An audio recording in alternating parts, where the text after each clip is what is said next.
When Judge Victor Lanskoy disappeared from the city, there was not a single line in the newspapers, not a single frame on television. Officially, he was on vacation. Unofficially, he was dead.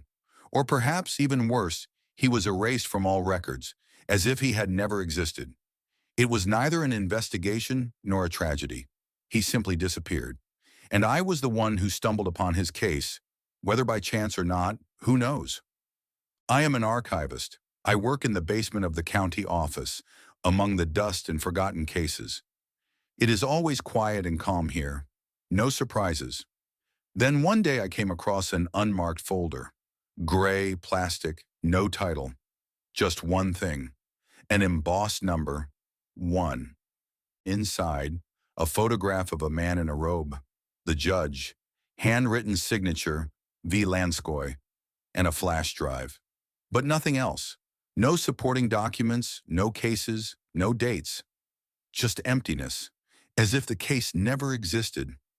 At first I thought it was some kind of mistake, but soon I realized it was much worse.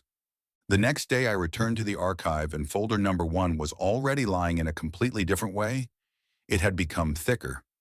Inside I found new materials, not just sheets of paper, but real secrets, interrogations, diagrams, maps of tunnels under the courthouse. All this concerned something called Project Hephaestus. What kind of project was this? A secret government program created to manipulate the judicial system. Within its framework, judges, like puppets, were trained in hypnosis, psychotechnics, methods of influencing people. A system that was supposed to completely subjugate the country, not through laws but through fear, manipulation, and secret orders. Lanskoy was part of this project, but something went wrong.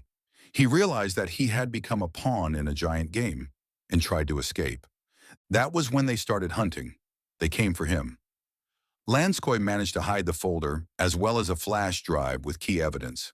I found them. But it wasn't an accident. It was much more complicated than that. I started looking for information about a mafia group known as the Mirror Clan. It was their project. They were the ones who controlled the judges, and they knew for sure that Lanskoy was a threat. Their goal was to kidnap him and erase his traces. They tried to kidnap him twice. The first time right from the courthouse when he was walking to work. The second time in the parking lot when Lanskoy managed to activate the hidden panic button in his briefcase. But the second time they still took him. He disappeared, and no one saw him again.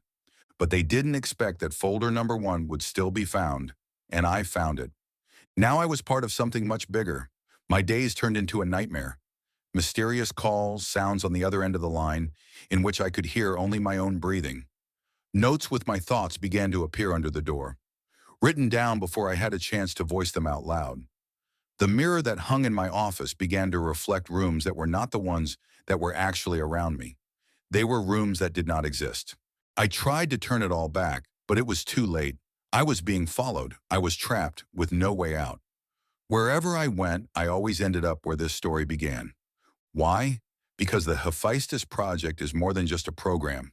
It's a system of manipulation, control, and fear created by those behind the Mirror Men. And they're not going to let me leave it. They're doing everything they can to hide the truth, and I may already be a part of it. What is Judge Lansky's case hiding? Who was behind his disappearance? And what happened to him when he was kidnapped? I know the answers to these questions will lead me to the darkest corners of the city. The mystery I've uncovered is not the end. It's the beginning. I'm not just an archivist. I'm part of a game I can't stop. I think I found clues that will lead to something great. But what if I'm wrong? What if they found me? Lansky's story is just beginning, and who knows who will be next. I didn't know what to do. Every time I tried to uncover more, I felt the walls of this world closing in around me. I was just an archivist. What could I know about the shadow games that go on in the highest circles of power?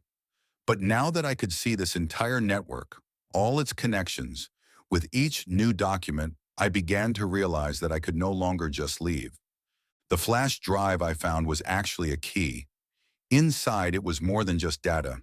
It was the entire archive of Project Hephaestus, a list of judges, politicians, police officers, and secret agents who were part of this program. Their abilities were beyond normal comprehension. Some of them did not even realize that they were becoming puppets until it was too late. But it seemed that I was the only one who began to ask questions, and this question became fatal for them. I found it in Lansky's last report, a word that stood out from the overall picture: mirror. What did it mean? I didn't know, but I felt that it was not just an accident. It was something more, perhaps something that should not have fallen into my hands. Why was the project called Hephaestus?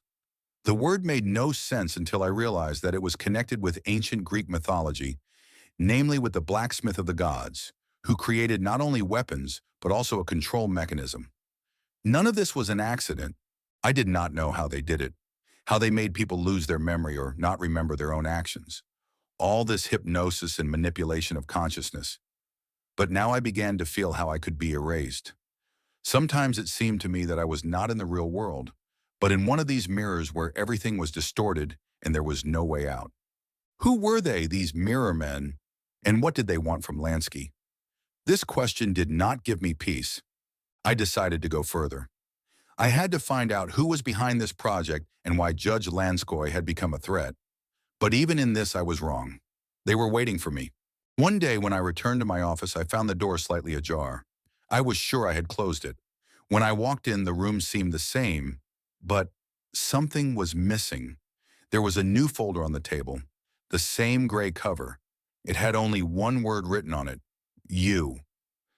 I opened the folder and find another document, a diary written in Lansky's hand.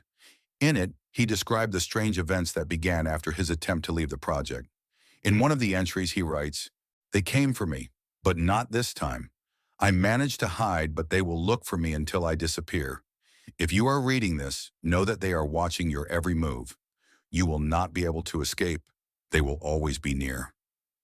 Ringing sounds began to ring in my head, like in an old horror movie. A ringing that does not stop, as if it is coming from inside you. I began to understand. They were not just hunting Lansky. He was part of their plan, their mechanism. His disappearance was not a mistake. It was part of the game, and I became its new player. Now I was in their hands, but who were these people? They were not just mafiosi. They were high-ranking officials who could manipulate not only the courts, but the entire country. People who had learned not just to control the masses, but to control consciousness. People who could do anything so that no one would notice them. I remembered what Lansky had written about the mirror. He said that this could be a way to control them. What if this is not just a metaphor? What if the point is to make people believe that they are their own enemies? Where did these technologies come from, and who created them? When I started looking for traces, I came across a name: Igor Melnikov. He was one of the main participants in the Hephaestus project. He was one of those who developed the methods of manipulation and control. His name appeared everywhere, in old reports, in lists of people who were supposed to disappear. Melnikov was not an ordinary person. His ability to read people and control them went beyond the normal, and his connections covered not only this city, but the entire country. The next day I got a call. It was an unfamiliar number. I felt that this was the moment when I would either find out the truth or disappear. "Do you know what you found?" The voice was low and calm, as if he knew everything in advance. "You have only just begun to understand who you are dealing with.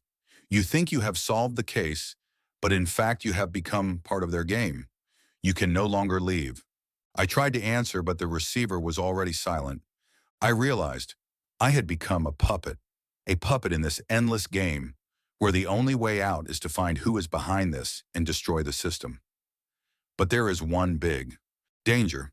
If I go further, I risk becoming like Lansky, the same disappeared judge whose name will forever dissolve into the void. I felt the world around me begin to lose shape. The walls became more and more transparent, as if the space were falling apart. My gaze did not linger on familiar objects, but returned to what I had just learned, to what was now known to me, the truth about the Hephaestus project and its creators. With each passing day, there were more and more questions to which I could not find answers. More and more often, it began to seem to me that the Hephaestus project was not just a secret program. It was a system created to completely rewrite reality. Whoever was behind it, they controlled not only people, but also their perceptions. It was amazing how little time I had left to understand what was happening. The next day, a new folder appeared in my office in place of the empty one. It was not gray, but dark blue, almost black. And again, the number 1 on its cover, exactly the same as the first time. I opened it. The documents inside were fresh, but with the same feeling as if they already existed. They contained more information about Lanskoy and his search for a way out of Hephaestus. But this was not a diary, but a report about how they tried to kidnap him.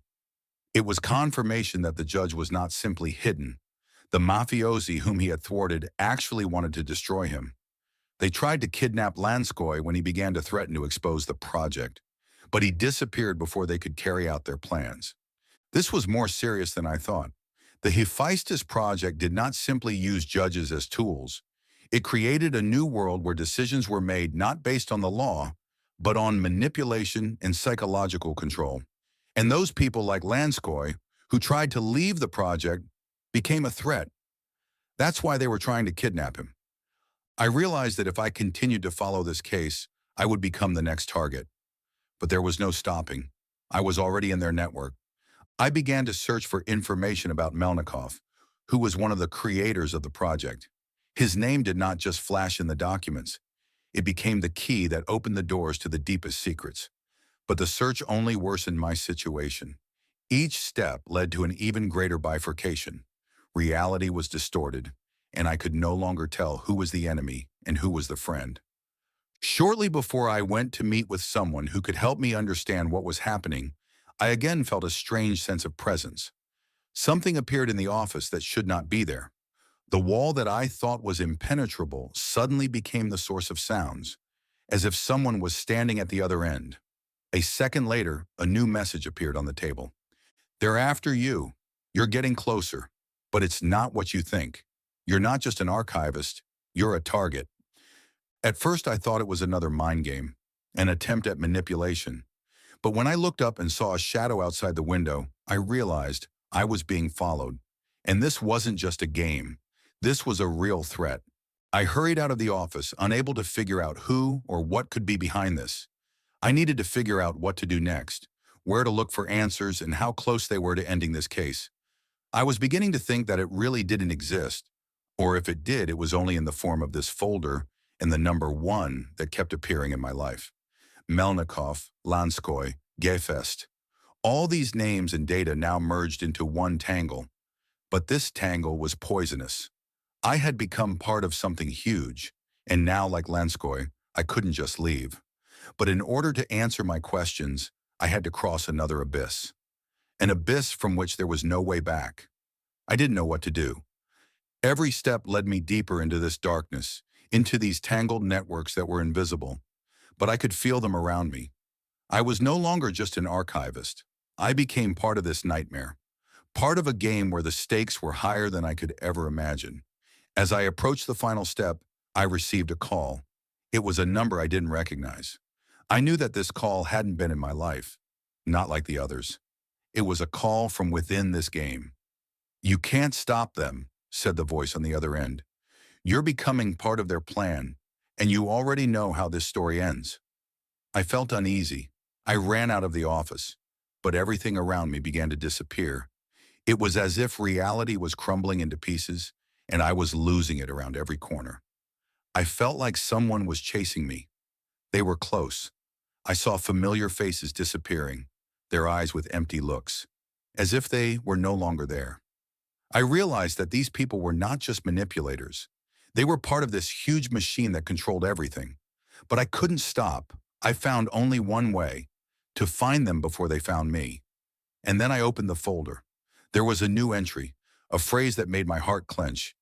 "You think you found case number 1, but it found you.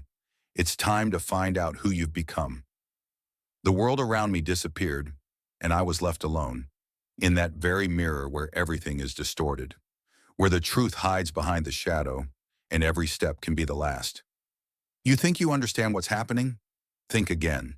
The answer to this question is too dangerous. While you were reading, they had already arrived.